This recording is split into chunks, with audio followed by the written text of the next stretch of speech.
Sometimes an apparently complicated integral can be evaluated by first of all making a substitution. The effect of this is to change the variable, say from x to another variable u. It changes the integrand, that's the quantity that we're trying to integrate. And if we're dealing with definite integrals, those with limits, then the limits may change too.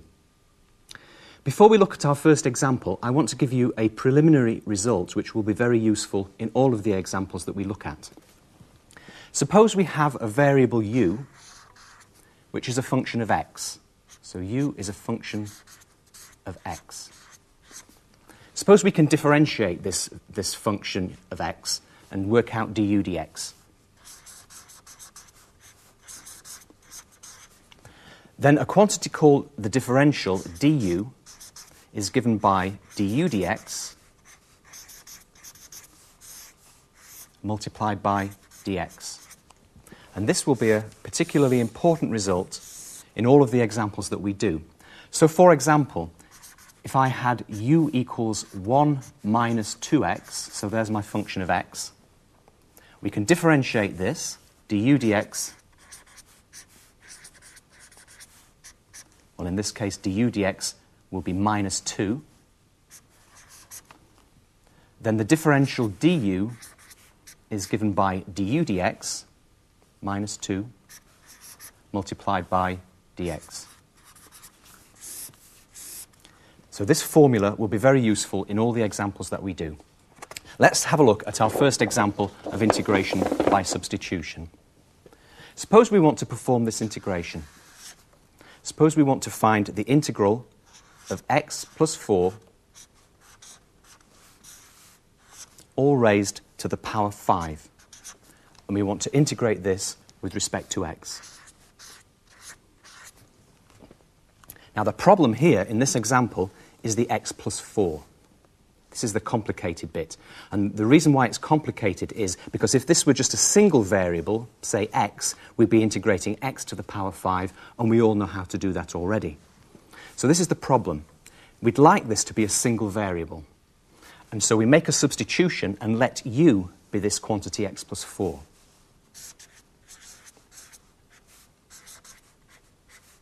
Let's see what happens when we make this substitution. This integral is going to become, the integral x plus 4 is going to become just simply u. We've got u to the power 5. And then we have to be a little bit careful because we've got to take care of this quantity in an appropriate way as well. Now we do that using the result I've just given you. We work out the differential du. Now remember that du is du dx multiplied by dx.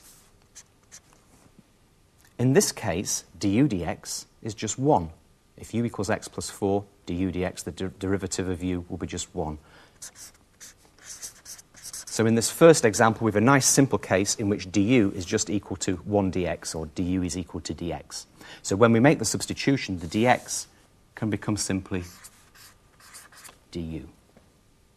Now this is a much simpler integral than the one we started with. And we'll be able to finish it off in the usual way just by increasing the power by 1, so we'll get u to the power 6. We divide by the new power, and we don't forget to add the constant of integration. Now, for all intents and purposes, that's the problem solved. However, it's normal to go back to our original variables. Remember, we introduced this new variable u, so we go back to the variable of the original problem, which was x. Remember that u is equal to x plus 4. So replacing u by x plus 4, we have x plus 4 to the power 6, all divided by 6, plus a constant of integration. And that's our first example of integration by substitution. Let's have a look at another example. Suppose this time that we want to integrate a trigonometric function, and the one I'm going to look at is the cosine of 3x plus 4, and we want to integrate this with respect to x. I'm going to assume that we already know how to integrate cosine x, sine x, the standard trig functions. This is a bit more complicated. And the reason it's more complicated is the 3x plus 4 in here. So as before, we make a substitution to change this into just a single variable. So I'm going to write u equals 3x plus 4. The effect of doing that is to change the integral to this one, the integral of the cosine, and instead of 3x plus 4, we're now going to have just simply u. A much simpler problem than the one we started with. But as before, we need to take particular care with this term here, the dx. And we do that with our standard result that du is equal to du dx dx. Now, what's du dx in this example? Well, u equals 3x plus 4. And if we differentiate this function with respect to x, we'll get that du dx is just 3. So our differential du is simply 3 dx. Du is 3 dx. If we just rearrange this, we'll be able to replace the dx by something in terms of du over here. So if du is 3 dx, then dividing both sides by 3, we can write down that dx is 1/3 of du. So the dx in here is replaced by 1/3 of du. Now I'll put the du there, and the factor of 1/3 can be put outside the integral sign like that. A constant factor can immediately be moved outside the integral. Now this is very straightforward to finish. We all know that the integral of the cosine of u with respect to u is sine u, plus a constant of integration. And as before, we revert to our original variables using the given substitution. U was 3x plus 4, so this becomes 1/3 of the sine of 3x plus 4 plus a constant of integration. And that is our second example of integration by substitution. Now, before I go on, I want to generalize this a little bit. This particular example, we had the cosine of a constant times x plus another constant. And let's just generalize that so we can deal with any situations where we have a cosine of a constant times x plus a constant. So let's suppose we look at this example. Suppose we want to integrate the cosine of ax plus b with respect to x when a and b are constants.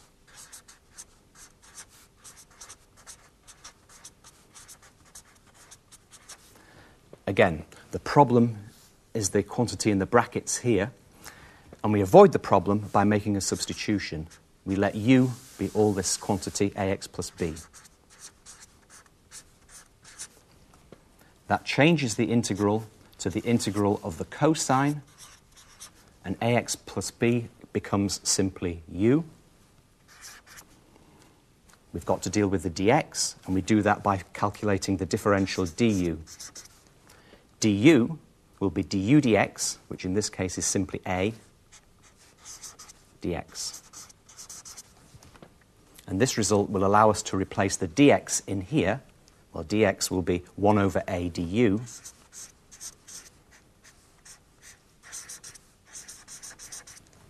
So the dx here will become 1/a du. I'll write the du there, and the 1/a being a constant factor, I'll bring straight outside here. This is straightforward to finish off, because the integral of the cosine u is just the sine of u plus a constant of integration.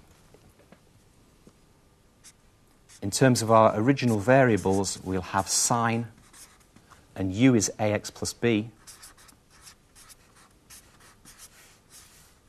plus a constant of integration.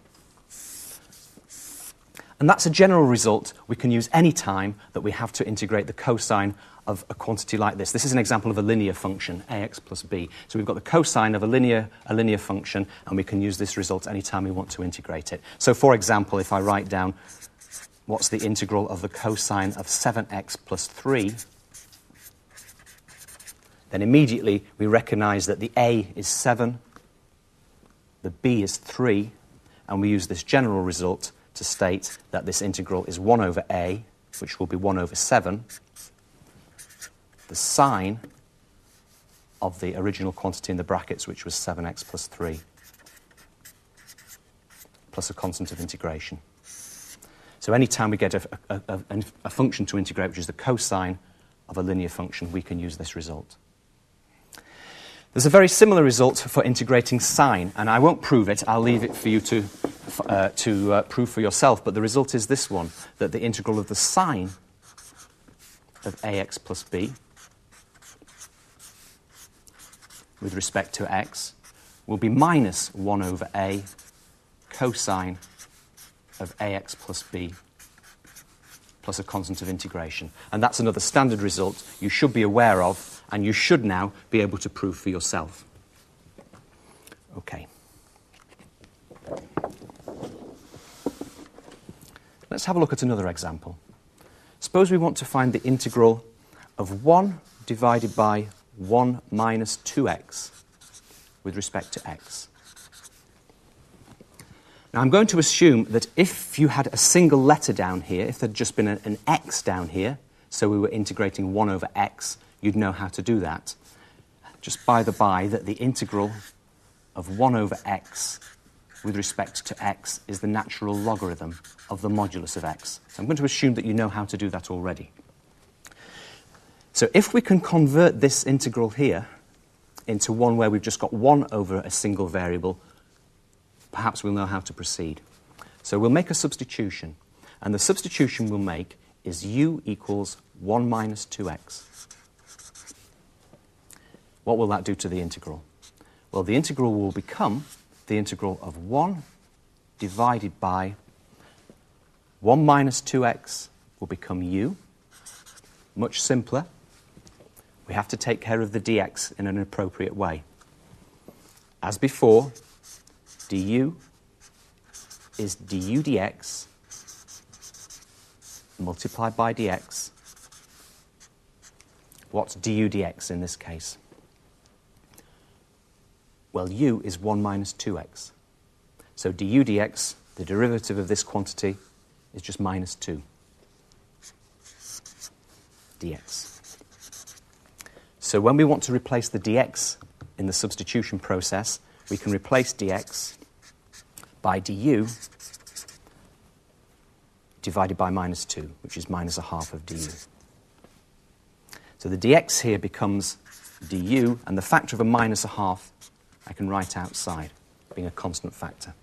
Now this is straightforward to finish off, because the integral of 1 over u du will be just the logarithm of the modulus of u. So we've minus a half natural logarithm of the modulus of u plus a constant of integration. Nearly finished. All we do is go back to our original variables now. Remember that the original variable was u equals 1 minus 2x. So this will become minus a half natural logarithm of the modulus of 1 minus 2x plus a constant of integration. And that's another example. It's very easy to generalize this to any cases of the form where you have 1 divided by a linear function of x. Let's just see how we can do that, and then we'll get a very useful general result. Suppose we want to integrate 1 divided by ax plus b, and we want to integrate with respect to x. The substitution we make is u equals ax plus b.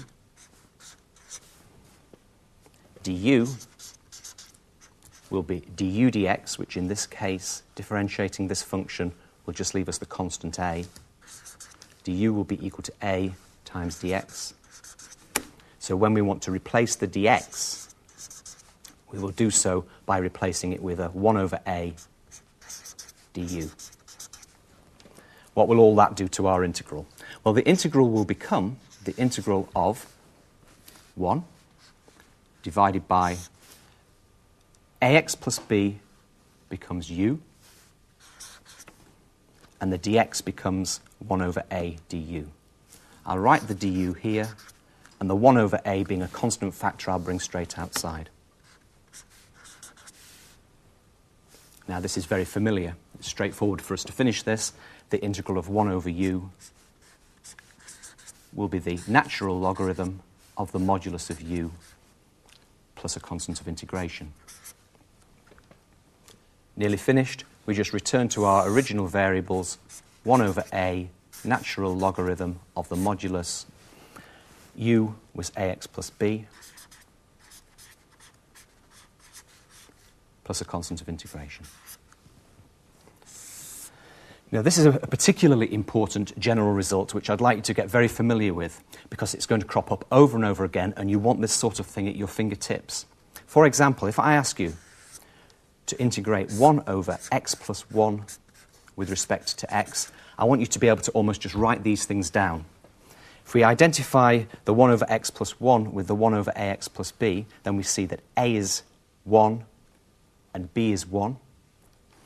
We've got a is 1 and b is 1. This general result will give us 1 over 1, which is just 1, natural logarithm of the modulus of ax plus b, which in this case is x plus 1. So our integral of 1 over x plus 1 is just the logarithm of the denominator. Another example, the integral of 1 over 3x minus 2 with respect to x. Well, using our general result, we see that a is 3, b is minus 2. We put all these into the formula, and we'll get 1 over a. Well, a being 3 means we get 1 over 3. Natural logarithm of the modulus of the quantity we started with, which was 3x minus 2 plus c. As I say, this is a particularly important result, and you should have it at your fingertips. You'll need it over and over again in lots of situations as you perform integration. All the examples that we've looked at so far have been examples of indefinite integrals. There have not been any limits on the integral whatsoever. So let's now have a look at how we do an integration by substitution when there are limits on the integral as well. And the example that I want to look at is this one. Suppose we want to integrate from x equals 1 to x equals 3, the function 9 plus x, all raised to the power 2. And we want to integrate that with respect to x. Now, had this just been an x to the power 2, there would be no problem.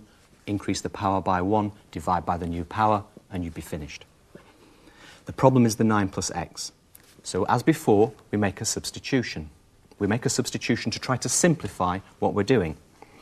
And the substitution we make is u is equal to 9 plus x. Let's see what that does to the integral. Our integral will become, well, the 9 plus x becomes u, so we'll have u squared.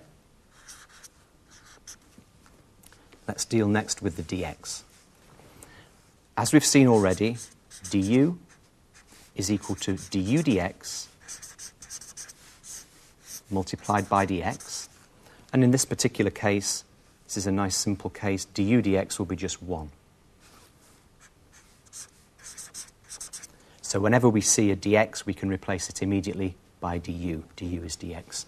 So this dx becomes a du. So far, it's the same as before. But now we've got to deal specifically with these limits. We have these limits, a lower limit of 1 and upper limit of 3, and these are limits on the variable x. We're integrating from x equals 1 to x equals 3. When we change the variable, it's very important that we change the limits as well. And the way we do that is we use the given substitution. We use this to get new limits, limits on u. Now, when x is 1, the lower limit, u is going to be 9 plus 1, 10. So when x is 1, u is 10.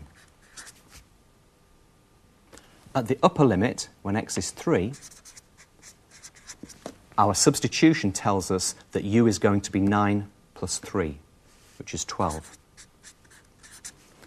We're going to use the substitution to change from limits on x to limits on u. So these limits on u are now u equals 10 to u equals 12. And I've explicitly written the variable in here so that we know we've changed from x to u. This is straightforward to finish off because the integral of u squared is u cubed over 3 plus no constant of integration because it's a definite integral, and we write square brackets around here and we write the limits on the right-hand side. We finish this off by putting the upper limit in first. So u being 12, we want 12 cubed divided by 3. That's the upper limit gone in. We want to put the lower limit in, u being 10, so we will want 10 cubed divided by 3. And as usual, we find the difference of these two quantities. Now, 12 cubed. Get your calculator out. 12 cubed is 1,728. So we've 1,728 divided by 3. Subtract 10 cubed, which is 1,000, divided by 3. So our final answer is going to be 728 divided by 3. And that's our first example of a definite integral using integration by substitution. Always remember that you use the given substitution to change the limits on the integral as well. Don't forget to do that.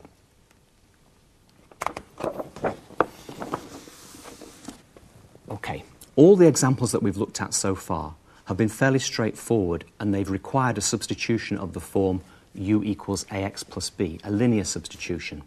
We're going to now have a look at some more complicated ones.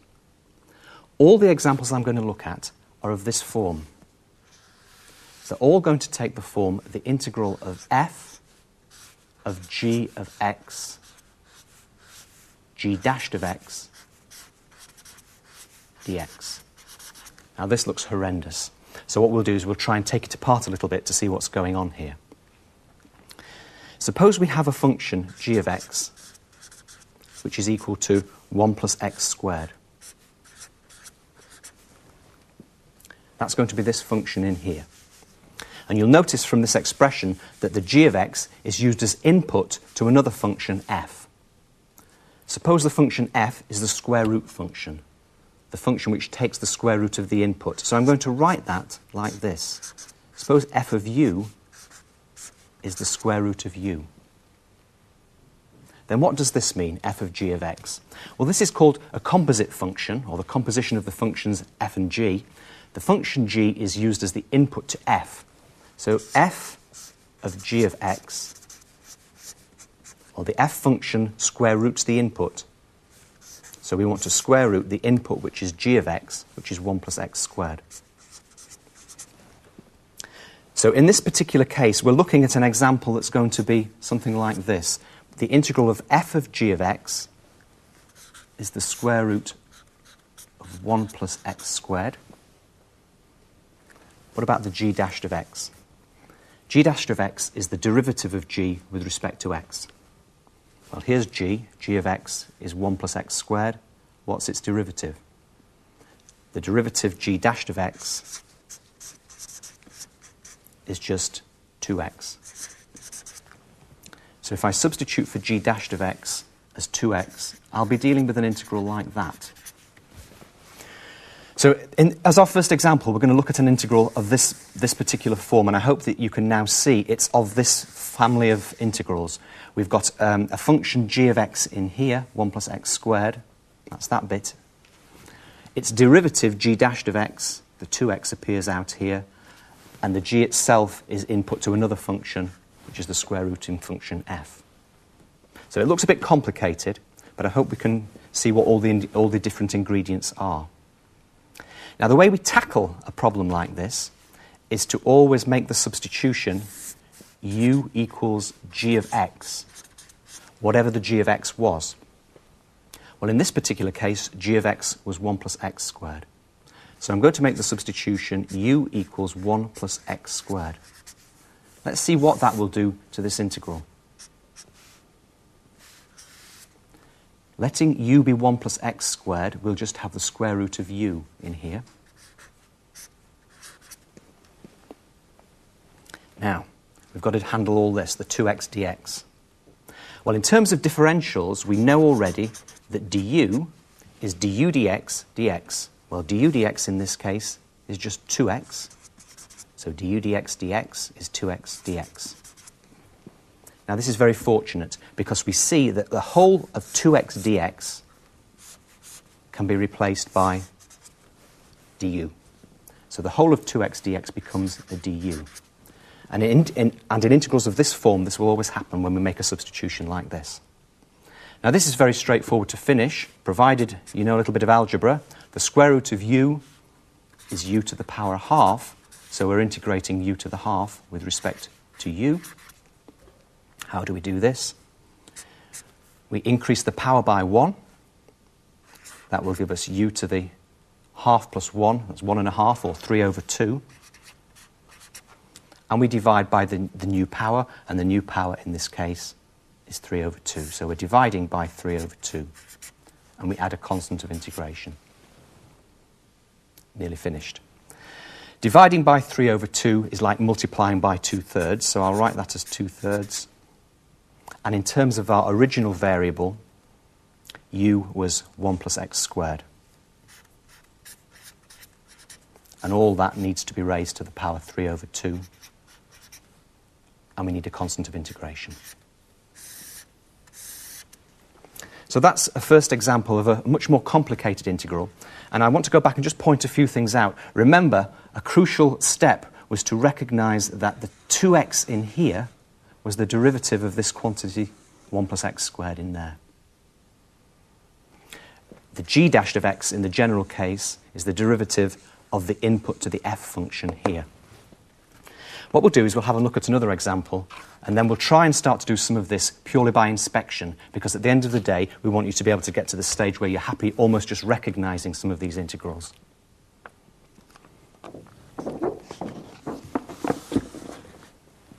Okay, let's have another look at another example of one of these complicated things. F of g of x, g dashed of x, dx. And in this case, I'm going to take as my g of x function the following. G of x is going to be 2x squared plus 1. This is going to be used as input to the f function. And in this case, I'm going to choose f as this function. F of u is going to be the function which takes an input, finds its square root, and then finds its reciprocal. So f of u is 1 over the square root of u. What will that look like in terms of this integral? Well, this integral will be f of g of x. Well, this means that the g of x function is used as input to f. So if we use 2x squared as 1 as input to this function f, we'll get 1 over the square root of 2x squared plus 1. So I'll be integrating something like this.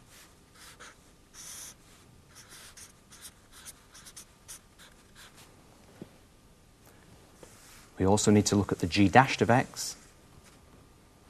Well, because g of x is 2x squared plus 1, if we differentiate g dashed of x will be just simply 2 2s of 4x. So for g dashed of x, I'm going to write 4x and with a dx.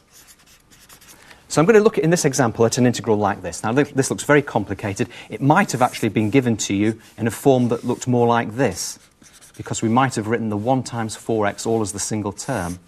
We might have actually written it down like 4x divided by the square root of 2x squared add 1, all integrated with respect to x.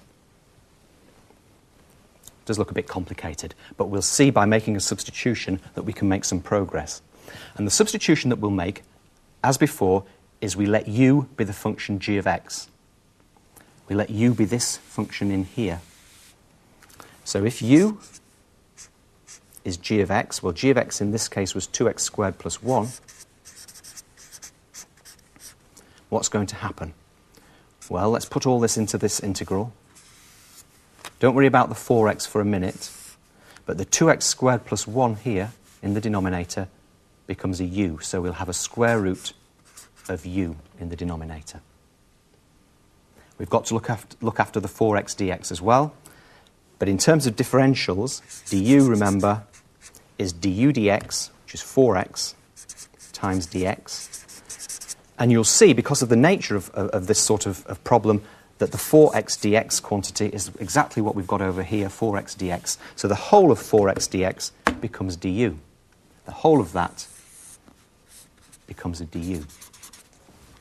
It's the nice thing about problems like this, that substitution will always make them drop out in this way. Again, provided that you know a bit of algebra, you can finish this off. Let's just do that. The square root of u is u to the power a half. 1 over the square root will give us u to the minus a half. So the problem that we're integrating here is u to the minus a half with respect to u. U to the minus a half integrated, we increase the power by 1. So we increase minus a half by 1 will give us plus a half. And we divide by the new power. And we need a constant of integration. And for all intents and purposes, that's finished, but we can revert to our original variable x through the substitution. What did we have? We had u was 2x squared plus 1. So this is going to become 2x squared plus 1, all raised to the power half, plus c. And division by a half is like multiplication by 2. So I'll have a 2 there at the beginning. And that's the solution of this fairly complicated integral done through a substitution.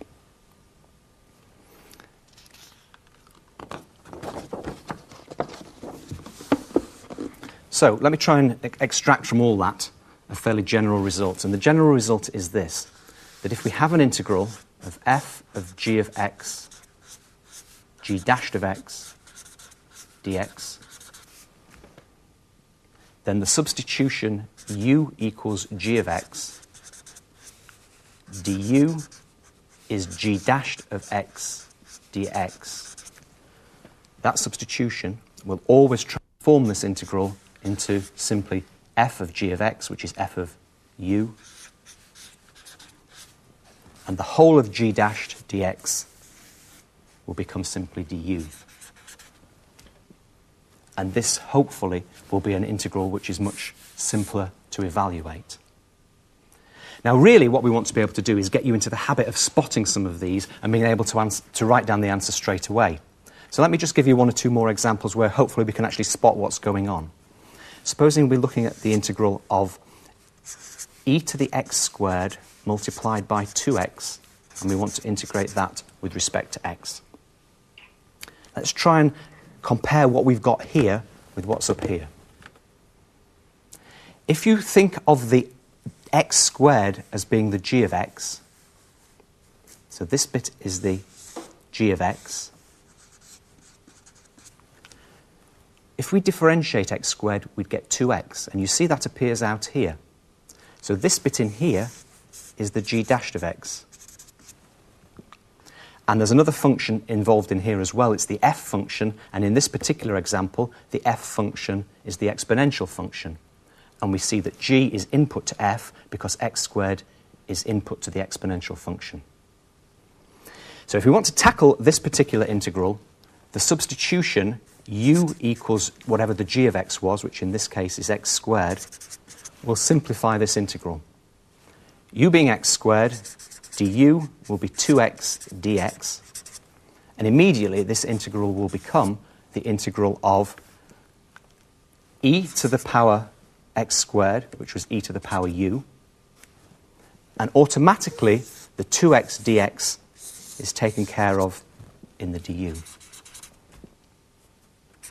Now this is just the integral of the exponential function e to the u with respect to u, and we can write the answer straight down as the same thing, e to the u, and a constant of integration. If we return to our original variables, u was x squared, so we'll have e to the x squared plus a constant. So this quantity, e to the x squared plus a constant, is the integral of 2x e to the x squared dx. Now, as I say, we want to get you into the habit of being able to almost spot this, and you should get into the habit of spotting that the quantity here, the 2x, is the derivative of this function in this other composite function here. Let's see if we can do one straight away. Supposing that I ask you to integrate let's say the cosine of 3x to the power 4 multiplied by 12x cubed. Suppose we want to integrate this horrible looking thing. Now the thing I want you to spot is that if you differentiate this function in here, 3x to the power 4, you'd actually get 4 3s are 12x cubed. You get the quantity that's out here. So this is like the g of x, and this is like the g dashed of x, and making the substitution, u equals 3x plus 4, would immediately reduce you to a much simpler integral just in terms of u. I'm hoping that by now you can spot that if we integrate this, we'll actually just get the sine of 3x to the 4 plus a constant of integration. I suggest you go back and look at that again if you're not too happy about it. And that's integration by substitution.